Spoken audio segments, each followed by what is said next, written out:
Lakes are bodies of water not connected to the ocean. Most contain fresh water, which makes them a focus for life, as all land-based animals require fresh water to survive. Only 1/3 of 1% of the Earth's fresh water exists as surface water.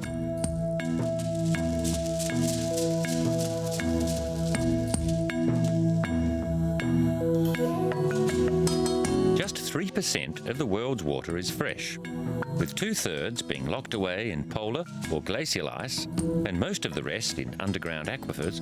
Two lake systems, North America's Great Lakes and Russia's Lake Baikal, account for more than 50% of the Earth's fresh surface water. Recently, a Russian expedition attempted to send a mini-submarine to the bottom of Lake Baikal. Formed in an ancient rift valley, Lake Baikal is the deepest body of fresh water in the world, and it holds a greater volume of water than any other lake. Organised by the Metropole Group in collaboration with the PP Shersov Institute, two submersibles, Mir-1 and Mir-2, were sent down to collect samples of the bedrock at the floor of the lake. The PP Shersov Institute is part of the Russian Academy of Sciences.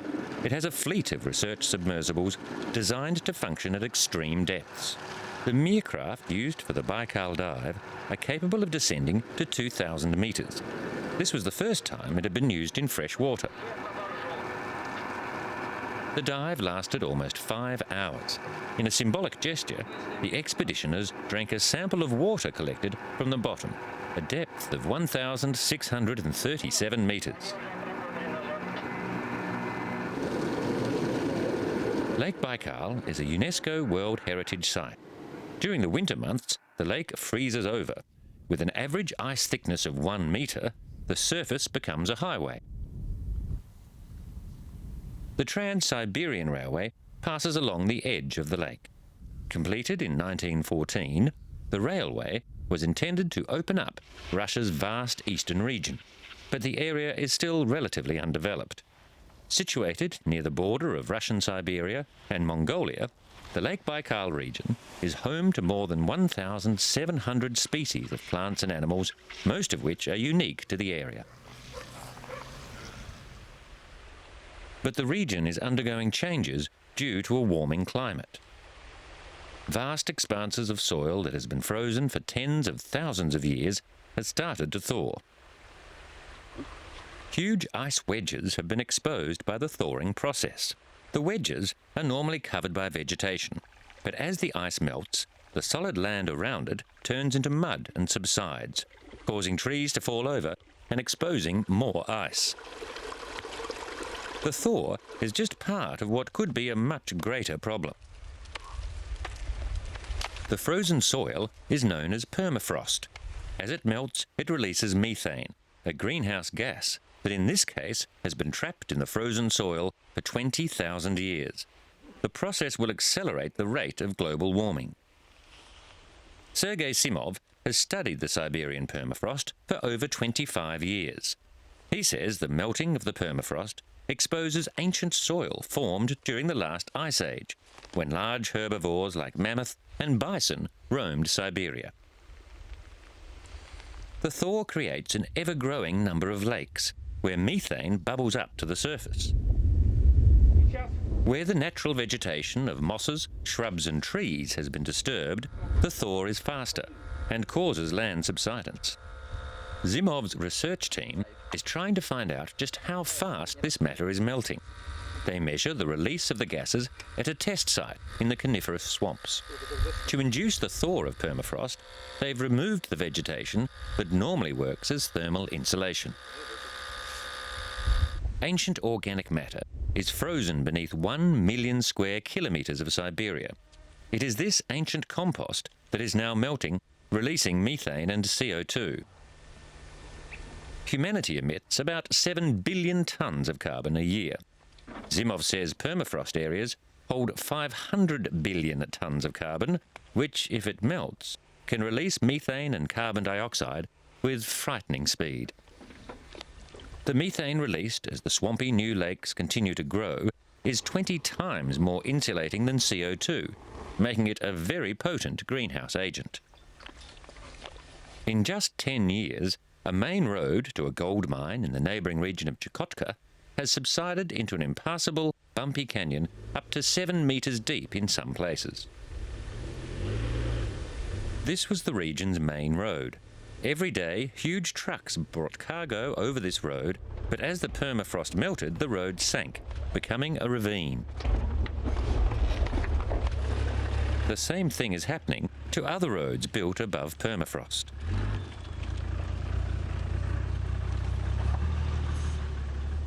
Chersky is a depressed town with a population of around 3,000. Here, many houses have been demolished or abandoned by tenants after their concrete walls cracked as the ancient ice under their foundations melted.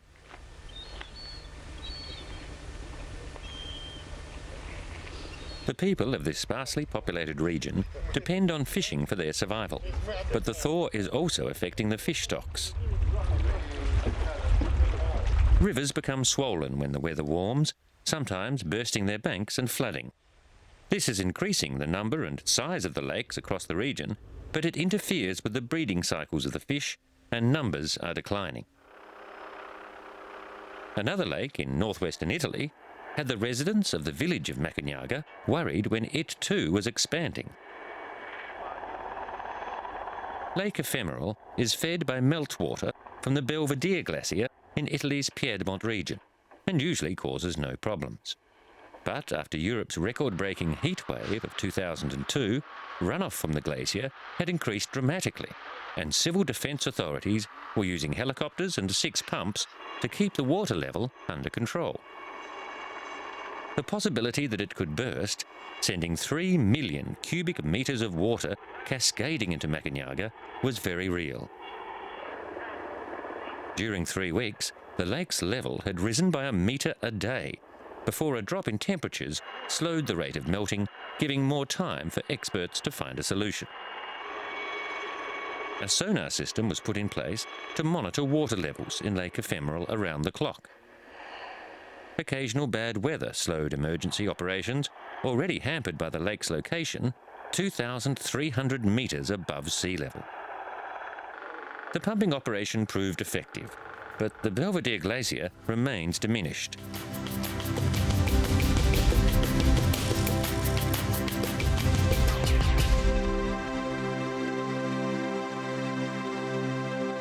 Australia remains in the grip of its worst drought in 100 years, and it might be too much for these greenshanks and other migratory birds dependent on the country's wetlands. The Coorong is a sanctuary to more than 240 species of birds. Some fly in from as far as Siberia, Japan and China. Trawling the South Lagoon, researchers David Short and Neil Wellman have found only 1 species of fish. In past years, a sweep with a net would yield hundreds. In 1985, the area was designated a wetland of international importance, but now the Coorong is facing an ecological disaster, brought on by drought and mismanagement of the Murray River system. The fresh water, which once flowed into the lakes, has stopped. Its fragile ecology depends on getting a mix of fresh water from the Murray River and seawater from the ocean. But drought and over-allocation of water by the government has so reduced the Murray River's flow, sections of the lakes are now salty puddles. The receding level of the Murray River's lower lakes has forced everyone living in the district to seek alternative water services, and this year scientists recorded their lowest tallies ever of migratory birds. Reed beds, which provide food and nesting sites for birds, are disappearing, and native fish are dying out. In some parts of the lake system, salinity levels are 8 times that of the ocean. An emergency scheme has been implemented to pump the concentrated brine out to the ocean in the hope that it will be replaced by freshwater inflows. Not long ago, there were 120 dairy farmers in the area. Today, only a handful remain, and they need rain badly. Australia could become the first country to fail the UN Ramsar Convention to protect an internationally significant wetland. Lake Balaton, Central Europe's biggest freshwater lake and one of Hungary's main tourist attractions, is shrinking, prompting warnings of ecological and economic catastrophe. For the first time since records began in 1865, 4 consecutive hot summers and low annual rainfall sucked millions of litres of water from Lake Balaton, exposing large mudflats and forcing holidaymakers to walk far out into the lake before the water was deep enough to allow swimming. Scientists blame the falling water levels on global warming and warn that such rapid climate change could devastate Balaton's tourism-dependent economy in the decades to come. Balaton, 160 kilometres south of the capital Budapest, covers some 600 square kilometres and is known as the Hungarian Sea or the nation's playground.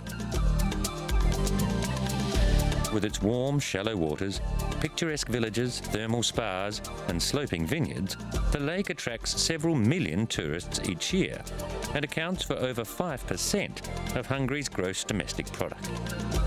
Once a summer retreat for the elite of the Austro-Hungarian Empire, Balaton later became a favoured meeting point for East Germans during the decades of communism when international travel was restricted.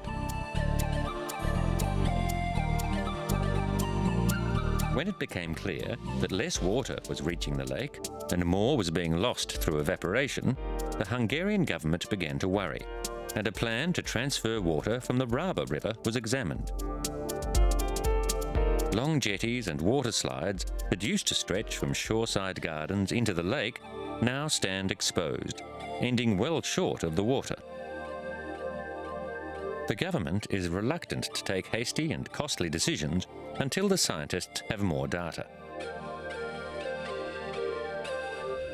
Below the volcanic hills of Djibouti, in the Horn of Africa, lies Lake Assal, Africa's lowest point, at 150 metres below sea level. There's more to this lake than the stunning landscape. It's the site of the ancient nomadic tradition of salt digging. Ahmed Tour makes his living mining salt, as his ancestors have done for centuries. He left home with his 2 camels 5 days ago, and it'll take him a day scooping salt out of the lake with his bare hands until his sacks are full. Then he'll journey to neighbouring Ethiopia to sell the salt to merchants or barter it for food. It's a harsh life, but he can feed his family. But not far from Ahmed's camels, the face of Lake Assal is changing. Mohammed Adayas used to collect salt by hand too, but now he works for a salt mining company, earning $900 a month, a fortune in Djibouti.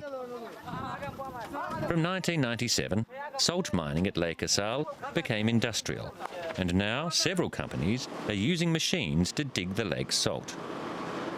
Salt is becoming one of Djibouti's biggest export industries, thanks in part to the border war between Ethiopia and Eritrea. Landlocked Ethiopia no longer has access to Eritrean ports, so Djibouti stepped in and filled the gap, supplying the salt that Ethiopia could no longer easily import by sea. Concerns like the Ethiopian tanning industry use the salt to cure hides and skins. And for as long as tensions between Ethiopia and Eritrea persist, Djibouti's salt industry will continue to thrive. The salt on Lake Assal is replenished annually by salt water seeping in from the Red Sea, making it an abundantly renewable resource. For the time being, the traditional salt gathering coexists with the modern industry. Small-scale merchants will still buy from nomads like Ahmed. But with the lure of easier money to be made in the big industries, Ahmed's may just be the last generation of Afar nomads to carry on a tradition that has survived for centuries.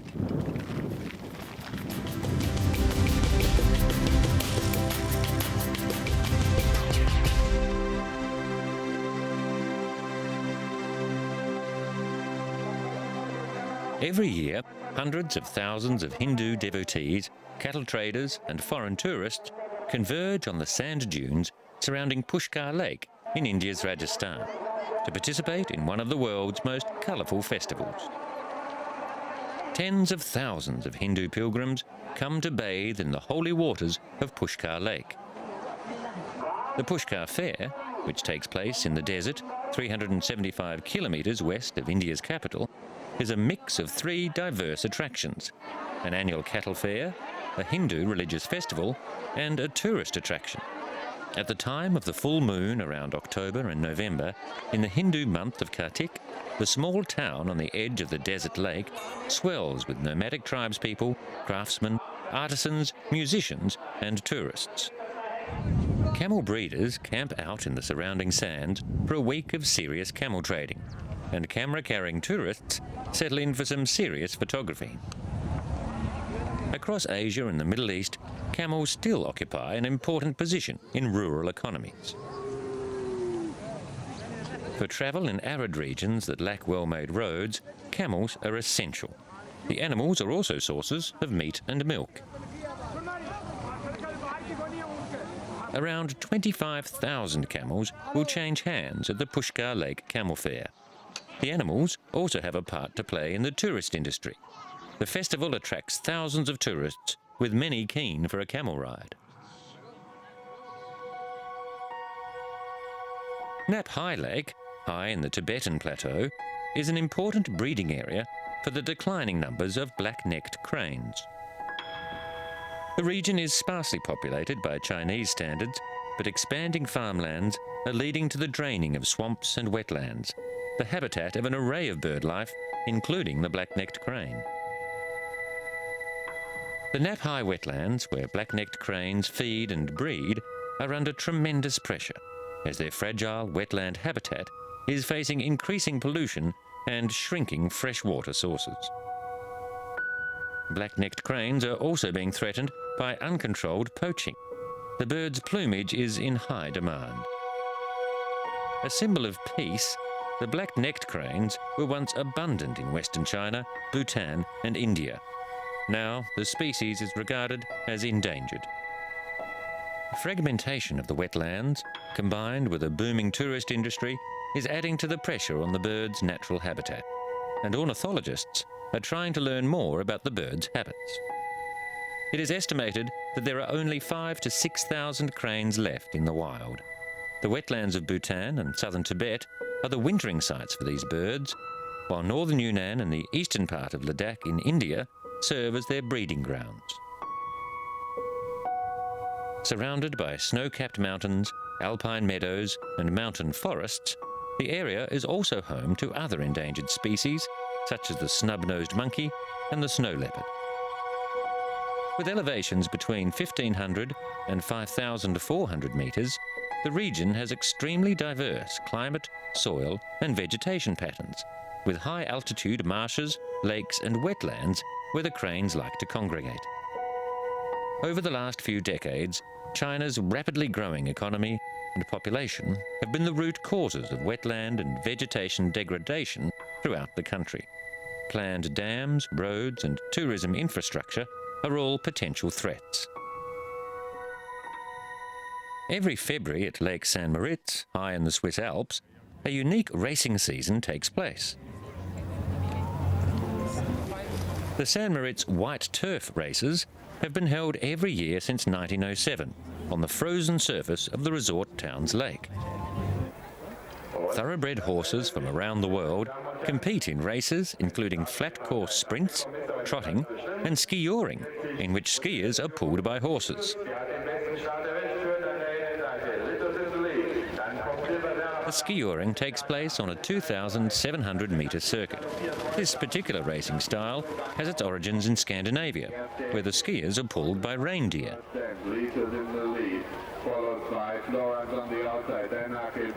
The racing, which takes place over 3 consecutive Sundays, draws a crowd of around 10,000 people. The winner of the skiing event was Harald Kronseder, pulled by Akebono. There's also an ice trotting event, where the horses are harnessed to aluminium sleds. For traction, the horses wear specially spiked shoes. The surface upon which they race is snow lying on ice almost 1 metre thick. When the event started in 1907, white turf featured one 5,000-metre race with jockeys sitting in Norwegian sleds. The modern series of events has a greater emphasis on safety, with coloured skis mandatory so the horses can easily see them.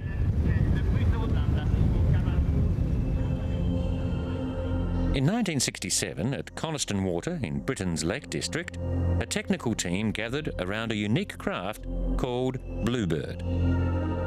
The speedboat, piloted by Sir Donald Campbell, was set to break the world water speed record of 442 kilometres per hour. The jet-powered Bluebird had already completed its first run at a speed of 475 kilometres per hour. To set a formally recognised record, it had to complete a second run in the opposite direction, but the lake's surface was still choppy after the first run. At more than 480 kilometres per hour, tragedy struck. After the crash, Campbell's body was not found. Bluebird was thought to have hit a wave generated during the first run, and the rescue team were only able to locate small pieces of the craft.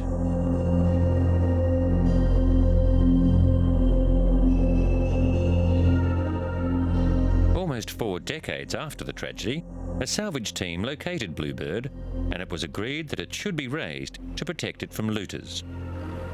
The wreck lay under 50 metres of water, and divers needed to attach winch cables so it could be lifted safely to the surface. No long-term plans had been made for the craft. It would be thoroughly dried, sprayed with inhibiting wax to keep out oxygen, wrapped and put away in polythene until a permanent home could be organised.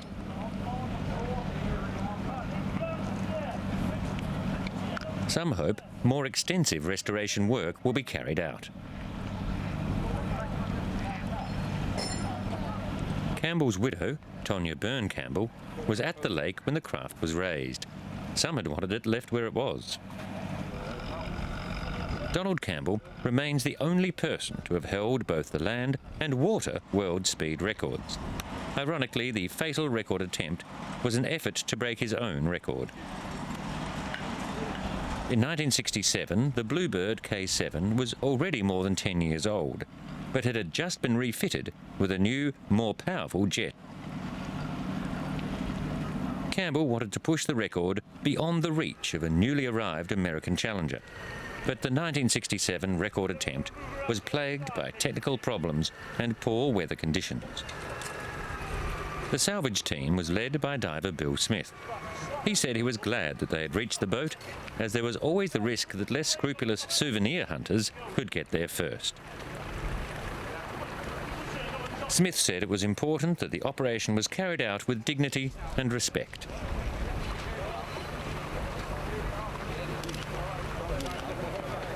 Campbell's body was finally located and recovered. He was laid to rest in the churchyard at Coniston on the 12th of September 2001.